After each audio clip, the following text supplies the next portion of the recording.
Tayo na kay Don Bricks. Sana ituloy-tuloy na ang aming paglalakbay. Kailangan pa rin namin maging alerto. Mabuti na lang at kabisado ni Tito Jing ang lugar na ito. Sobrang saya ko na talaga. Masasabik na akong makita siya. Jing, sa palagay mo, gaano pa kalayo ang lalakbayin natin ngayon? Sa ngayon ay medyo malayo pa tayo at magiging mas mapanganib ang dadaanan natin. Sa wakas, makikita ko na din ang ninuno ko. Gaano naman kaya siya kalakas? Ibang klase talaga tong si Master Jing. Napakadami niyang nalalaman.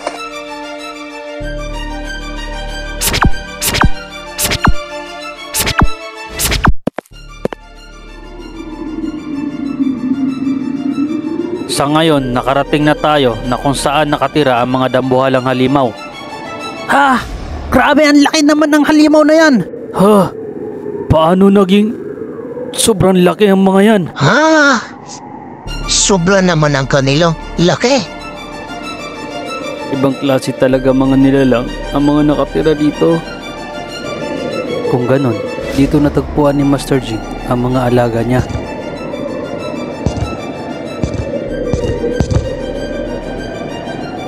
Mas malaki pa sila kaysa sa inaasahan ko. Ha? Pero ang mga yun ay mas malaki pa kaysa sa alaga ni Master Jing.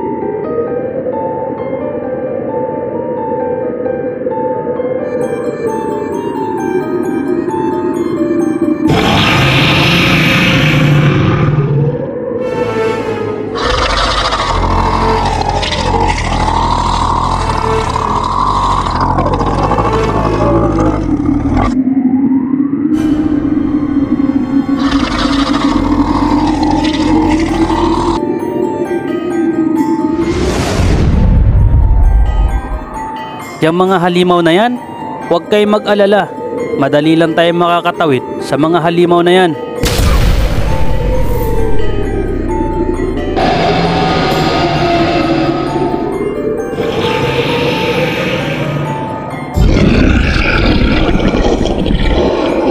Ano?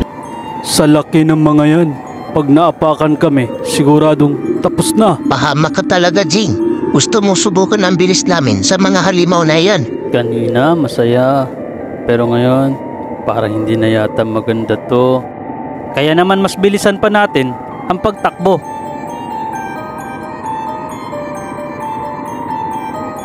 Hindi ka naman nagbibiro niyan, Jing. Seryoso ka ba talaga, Jing? Kaya ba natin yan? Kahit Hindi ko alam, Gon. Lolo, ganyan ba talaga si Tito Jing? May pagkaloko-loko? Ganyan talaga yan, Kilua. Mahilig sa sorpresa.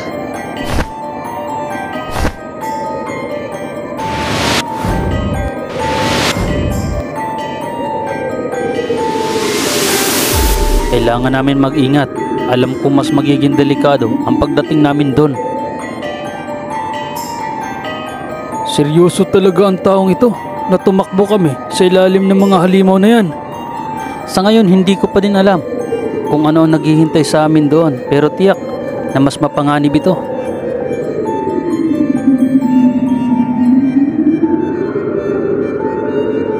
May nararamdaman akong may mangyayari, pero hindi ko alam kung maganda ba ito o hindi.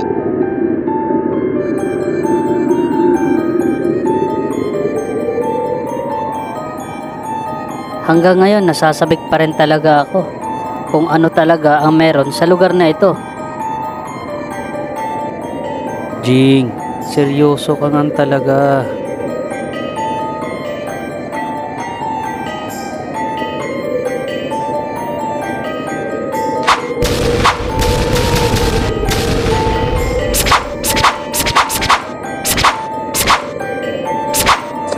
Wala kayong dapat tingnan kundi ang mga paa nila.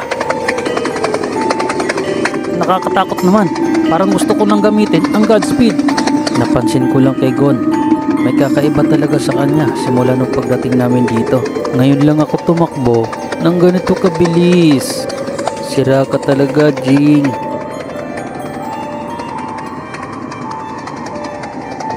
Mga kasama, malapit na tayo sa kabilang ibayo.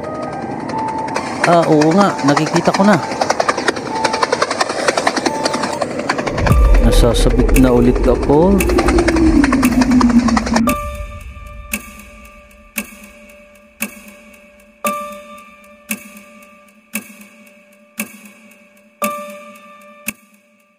Nandyan ba sa loob ng kuweba na yan, si Don Prix?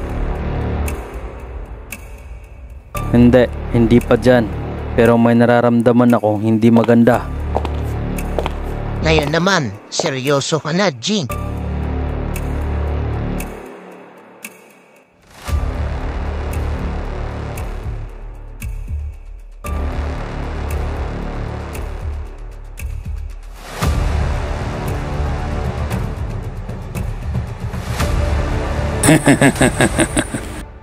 Mukhang may mga bisita ako ngayon ah.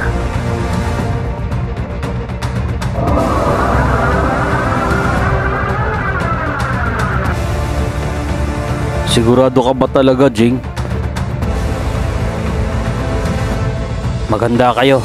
Papunta siya ngayon dito sa atin.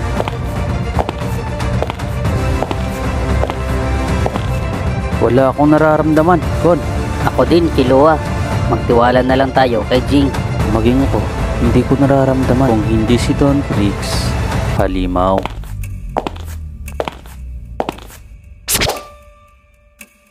Lumayo kayo dahil aatake na siya ng napakalakas.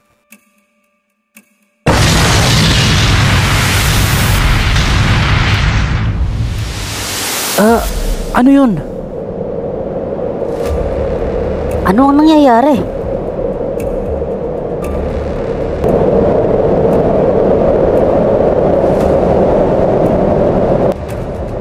Napakabilis at napakalakas naman ng atake na yun.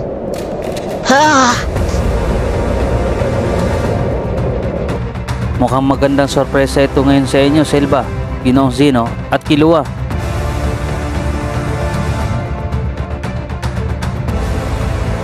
Ang taong yan ay walang iba kundi si Z Zoldyck. Kung ganon, siya ang kinikwento sa akin ni Papa at Lolo. Siya ang...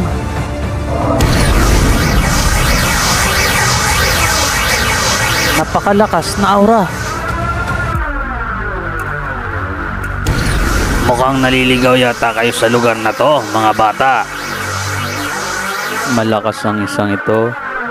Malayo ang agwat naming dalawa. Magsihanda kayo dahil aatake siya anumang sandali.